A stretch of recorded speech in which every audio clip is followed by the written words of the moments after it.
Hello. Welcome back to Key Philosophies. I wanted to continue on with Cantillon's essay on economics as far as I can make it. Hopefully, we get all the way through in this esoteric economics section of Key Philosophies. Now, the more labor there is in a state, the more the state is judged naturally rich. So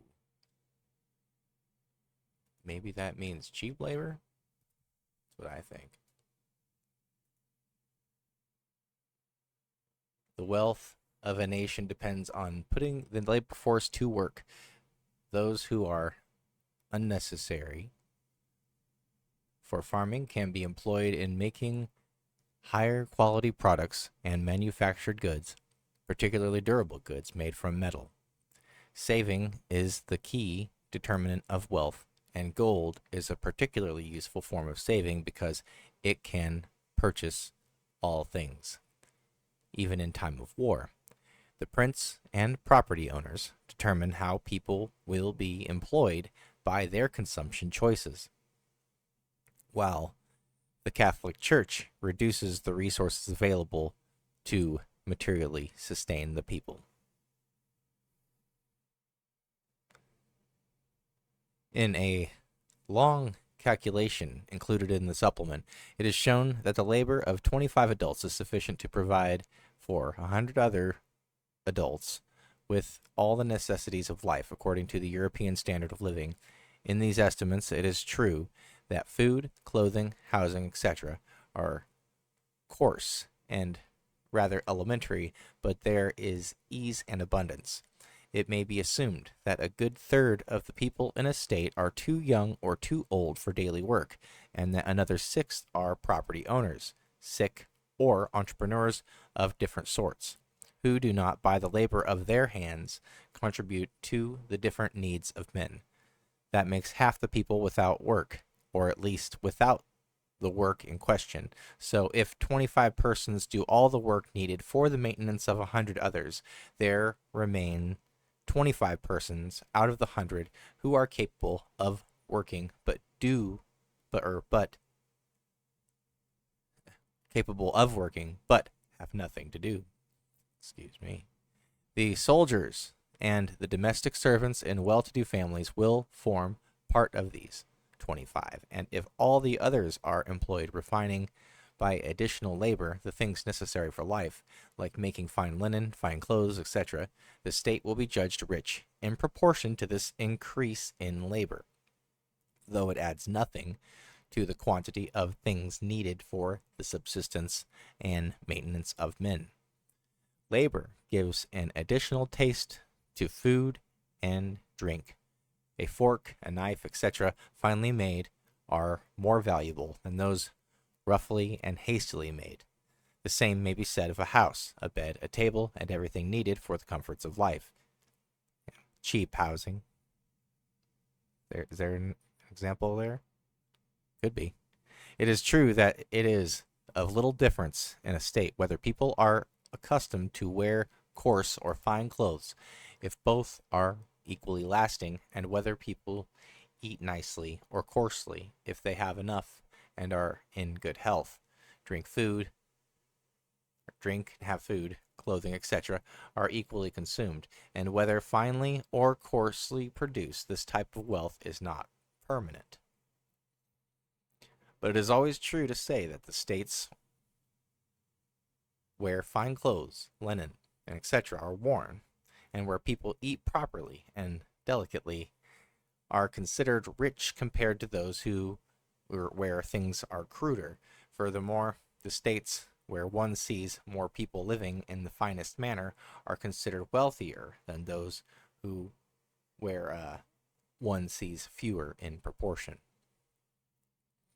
But if the 25 persons in 100 of whom we have spoken were employed to produce durable commodities like mining iron, lead, tin, and copper, etc., the refining them into tools and instruments for the use of men, such as bowls, plates, and other useful objects that are much more durable than earthenware, the state will not only appear to be richer, but will be in reality. Hence, the economy is better than ever, right? It will be so, especially if these people are employed in mining gold and silver from the earth, which are not only durable metals, but are, so to speak, permanent. Fire itself cannot destroy them. They are generally accepted as a measure of value, and they can always be exchanged for any of the necessities of life. And if these inhabitants work to bring gold and silver in a state in exchange for the manufactures and work that they produce and send abroad, their labor will be equally useful and will, in reality, improve the state. The point that seems to determine the comparative greatness of states is their reserve stock above the yearly consumption, i.e., savings, the reserves of cloth, linen, grain, etc., to be used in times of need, war, and as gold and silver can always buy these things, even from the enemies of the state. Gold and silver are the true reserve stock of a state, and the larger or smaller of the actual quality or quantity of this stock necessarily determines the comparative greatness of the kingdoms and states. If it is the practice to import gold and silver from abroad by exporting the commodities and merchandise of the state, such as grain, wine, and wool, etc., this will enrich the state, but at the expense of a decrease in population. However, if gold and silver are imported from abroad in exchange for the labor of the people, such as manufactured goods and articles which contain little of the production of the soil, this will enrich the state in a useful and essential manner. It is true that in a great state, the 25 persons in 100 of whom we have spoken cannot be all employed in the making of articles for foreign consumption. 1,000,000 men, for example, would make more clothing than would be annually consumed in the entire commercial world. Most people in every country are clothed with the local products, and there will seldom be found in any state 100,000 persons employed in making clothing for foreigners. This is shown in the supplement with regard to England, which of the nations of Europe supplies the most cloth to foreigners at the time. In order for the consumption of manufactures of a state to become significant in foreign countries, the goods must be well made and highly respected by a large consumption inside the state. This is necessary to discredit all foreign manufacturers and give plenty of employment to the inhabitants. There's your branding. If enough employment cannot be found to occupy 25 persons in 100 with work that is useful and profitable to the state, I see no objection to encouraging employment which serves only for ornament or amusement.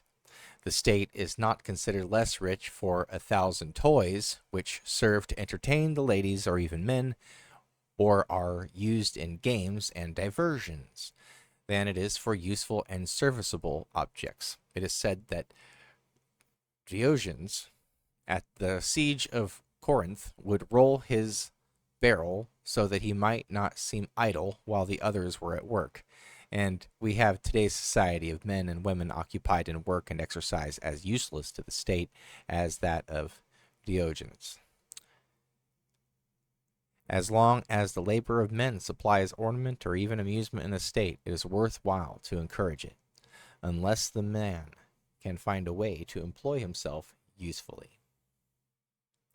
It is always the inspiration of the property owners which encourages or discourages the different occupations of the people and the different kinds of labor that they invent. The example of the prince follows by his court is generally capable of determining the inspiration and tastes of the other property owners, and the example of these last naturally influences all the lower ranks. Therefore, without a doubt, a prince is able by his own example and without any constraint to give such a turn as he likes to the labor of his subjects. If each owner in a state had only a little piece of the land, like that which is usually leased to a single farmer, there would hardly be any cities. The people would be more numerous, and the state richer if every owner employed the inhabitants supported on his land with some useful work.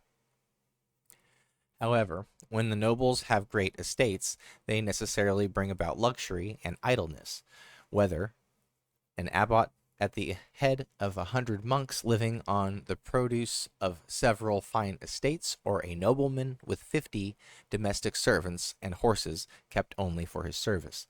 Life on these estates would be indifferent to the state if it could remain in constant peace. But a nobleman with his retinue and his horses is useful to the state in time of war. He can always be useful in the judicial system and the keeping of order in the state in peacetime. And in every other case, he is a great ornament to the country, while the monks are, as people say, neither useful nor ornamental in peace or war on this side of heaven. Interesting wording there. The convents of the mendicants friars are much more pernicious to a state than those of the closed orders. The closed orders usually do no more harm than to occupy estates which might serve to supply the state with officers and judges, while the mendicants, who are themselves without useful employment, often interrupt and hinder the labor of other people. They take from poor people in charity the subsistence which ought to fortify them for their labor. They cause them to lose much time in useless conversation, not to speak of those who involve themselves in families and those who are malicious. Experience shows that the countries which have embraced Protestantism and have neither monks nor mendicants have become visibly more powerful. They also have the advantage of having suppressed a number of holy days when no work is done in Roman Catholic countries, and which diminish the labor of the people by about an eighth part of the year. If a state wanted to achieve its full potential, it might be possible, it seems to me, to diminish the number of mendicants by incorporating them into the monasteries. As vacancies or death occurs, this could be done while still providing places in the monasteries for those who show little or no aptitude in speculative sciences, but who are capable of advancing in practical arts, i.e., in some area of mathematics. The celibacy of churchmen is not as disadvantageous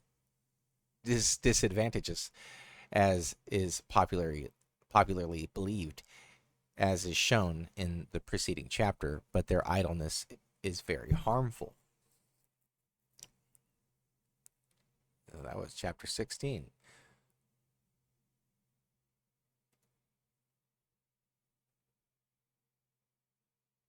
Next, we will be on to chapter 17, metals and money, and especially of gold and silver.